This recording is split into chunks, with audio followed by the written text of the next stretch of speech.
안녕하세요. 조선부터 방산 또 에너지 관련된 업종을 담당하는 멘토 황대근입니다. 오늘 한국 석유 함께 살펴보도록 하겠습니다. 현재 장 초반에 리스크적인 측면이 좀 부각이 되고 있는 상황입니다. 그에 따라서 뭐 한국 석유도 그렇고 유가 관련된 대표적인 종목인 흥구석유도 이 강한 주가 상승 모멘텀을 보여주고 있는 상황이다. 이렇게 표현할 수 있는 것 같은데 이 장 초반의 흐름세를 보게 되면 한국 석유가 석유 관련된 이 대장주의 역할을 계속해서 이어나가고 있습니다.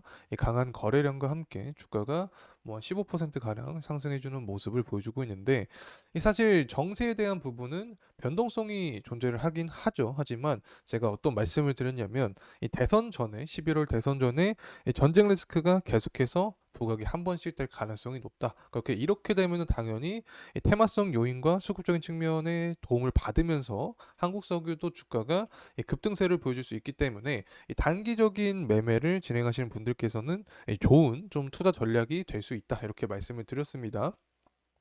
그래서 현재 구간은 강한 이 단기 변동성을 보여주고 있는 상황인데 제가 계속 말씀드렸던 것처럼 11월 대선 전에 7월 8월 전당대회 전에 이런 리스크가 계속해서 부각이 되면 이 부분을 통해서 한국 석유도 금일 같은 이런 강한 주가 모멘텀을 계속 받을 확률이 있다. 자, 이렇게 표현할 수 있을 것 같습니다.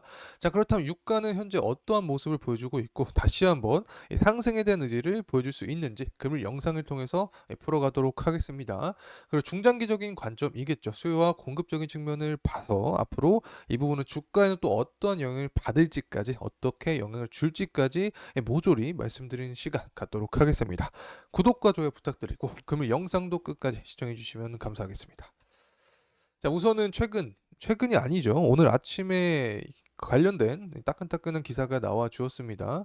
이라크 내에 이슬람 무장단체가 이스라엘에 미사일을 공격을 해주었다라는 이슈가 나와 주었는데 결국에 뭐 디테일한 부분 제외하고 핵심이 되는 부분은 그거죠. 이 중동에 대한 리스크가 계속해서 이어져 가고 있다. 이 부분을 통해서 유가도 상승 모멘텀을 받게 되는 거고 당연히 오늘같이 한국석유나 현구석유 같은 유가 관련된 종목들이 상승에 대한 흐름세를 유지를 해주고 있다. 이렇게 파악을 할 수 있습니다.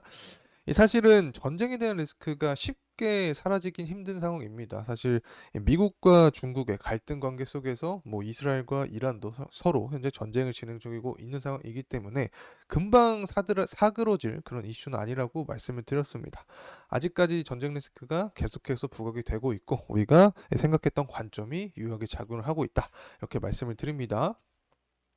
그래서 사실 최근까지 유가 흐름세가 좀 지지부진했는데 오늘 계기로 다시 한번 상승에 대한 흐름세를 가져갈 수 있습니다. 그래서 전고점 구간까지 돌파를 하는 게 우선 유가가 상승에 대한 흐름세의 중요한 포인트가 될 것 같고 앞으로 사실은 수요적인 측면도 중요하죠. 전쟁에 대한 리스크가 지금처럼 계속해서 부각이 되면서 경제 지표도 잘 나와주면 당연히 유가는 상승 흐름세를 더 강하게 이어갈 수 있다라고 보고 있습니다. 뭐 물론 최근에 유가가 이렇게 하방 모멘텀을 좀 받아준 이유는 당연히 미국의 원유 재고가 큰 폭으로 증가를 했기 때문에 공급적인 측면에서 차질을 주면서 유가의 하방 모멘텀으로 작용을 하였다. 자, 이렇게 표현할 수 있을 것 같은데 제가 지금 계속해서 설명을 드렸던 부분이 있죠. 유가는 변동성이 크게 존재를 하지만 중장기적으로 큰 관점에서 봤을 때는 아직까지 상승 흐름세가 더 유리하다. 이렇게 말씀을 드렸죠. 당연히 전쟁에 대한 리스크가 아직까지 끝나지 않았고 이렇게 되면 오늘과 같이 관련된 전쟁 기사가 계속해서 나와주게 되면 이 주변 산유국까지 뭐 이란 옆에 있는 주변 산유국까지 이 피해를 받으면서 공급 차질은 더욱 강해질 확률이 높아진다. 자, 그리고 경제 지표도 좋은 모습이죠. 이 소매 판매 지표도 그렇고 CPI 지표도 그렇고 기업 경기 실사 지수부터 해서 이 각종 제조업 지표도 다 높은 모습을 보여주고 있습니다.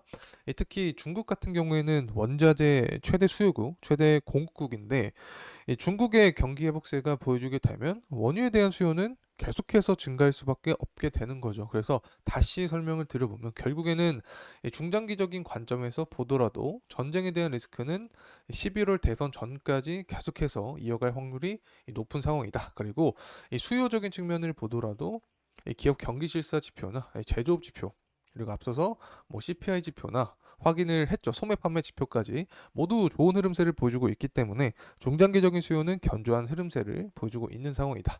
이 부분이 유가 상승 모멘텀을 야기할 수밖에 없게 되고 한국석유 주가도 계속해서 이 상승 모멘텀을 유지시킬 그런 근원이 될 수 있다. 이렇게 말씀을 드립니다. 자, 그리고 이제 리스크적인 측면을 가져왔습니다. 현재 뭐 유가 관련된 긍정적인 소식이 나와 주더라도 유가가 상승을 하더라도 유가 관련된 종목들이 무조건적인 이 상승은 보여줄 수 없다라고 설명을 드렸습니다. 그중에서 가장 대표적인 요인이 바로 유류세다 이렇게 말씀을 드렸는데 지난 2022년이었죠. 2022년 3월 30일에도 비슷한 흐름세를 보여줬습니다. 이 고유가가 형성이 되면서 정유 관련된 종목들이 모두 상승을 해줬는데 그 이후에 유류세를 인하한다라는 이슈가 나와 주면서 다시 상승에 대한 폭을 반납했던 그런 순간이 존재를 합니다. 그래서 앞으로 유류세에 대한 부분이 어떻게 정확하게 방향성이 정해지면 이 부분 제가 여러분과 계속해서 함께할 예정에 있으니까 꼭 구독과 좋아요 한 번씩 부탁드리고 저와 계속 함께하면 좋을 것 같습니다. 자, 이제 가격적인 흐름세 함께 살펴보도록 하겠습니다. 현재 구간은 이제 주봉으로 보고 있는 상황입니다. 주봉으로 봤을 때 일단 11선에서 아래 꼬리를 강하게 좀 보여주면서 지지에 대한 여부를 보여주고 있다 이렇게 말씀을 드릴 수 있습니다. 특히 제가 주봉 11선이 그 투자자의 이 투자 심리가 많이 들어있는 구간이다라고 말씀을 드렸었죠. 그만큼 이 매물대도 자리 잡혀 있는 구간이고 또 제가 개인적으로 봤을 때도 이 주봉의 11선을 인간의 심장이라고도 표현을 해드렸습니다. 인간의 심장을 통해서 에너지를 받듯이 이 주가도 이 주봉의 11선 위에서 계속해서 상승에 대한 흐름세를 보여줘야 추세적으로 이상 없는 그런 모습을 기대할 수 있다라고 말씀을 드렸습니다. 어쨌든 주봉의 11선에서 아랫꼬리가 좀 강하게 나와주면서 지지에 대한 여부를 보여주고 있는 상황이다. 이렇게 말씀을 드릴 수 있습니다. 그리고 현재 일봉으로 보게 되면 최근에 주가가 좀 지지부진했던 모습을 보여줬던 이유가 바로 유가가 하락을 해 주었죠. 그래서 4월 16일경에 최고가를 찍고 나서 지금까지 지지부진한 주가의 흐름세를 보여주고 있는 상황이다. 이렇게 말씀을 드릴 수 있습니다. 항상 뭐 제가 강조드렸던 부분이었지만 결국에는 한국석유의 주가 상승 모멘텀은 크게 두 가지입니다. 물론 그냥 유가가 뭐 전쟁에 대한 리스크가 부각이 되지 않으면서 이 상승하는 이 경향도 있겠죠. 이 경우에는 이 경제적인 부분이 뒷받침될 겁니다. 이 수요적인 부분과 연관이 되면서 유가가 상승한다.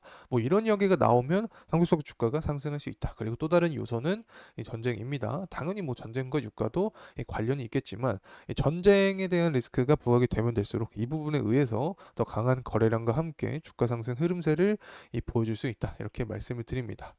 물론 유기적인 관계 있겠지만 어쨌든 앞으로 11월 대선 전에 이 7월과 8월에 전당대회가 존재를 하는데 이 전당대회 시기에 전쟁 리스크가 지금처럼 한 두세 번 더 반복될 가능성이 높다. 이 부분을 통해서 주가도 상승할 수 있다. 자, 이렇게 말씀을 드릴 수 있겠고 또 유가도 현재 뭐 경제 지표가 잘 나오고 있는데 특히 중국을 좀 살펴봐야 됩니다.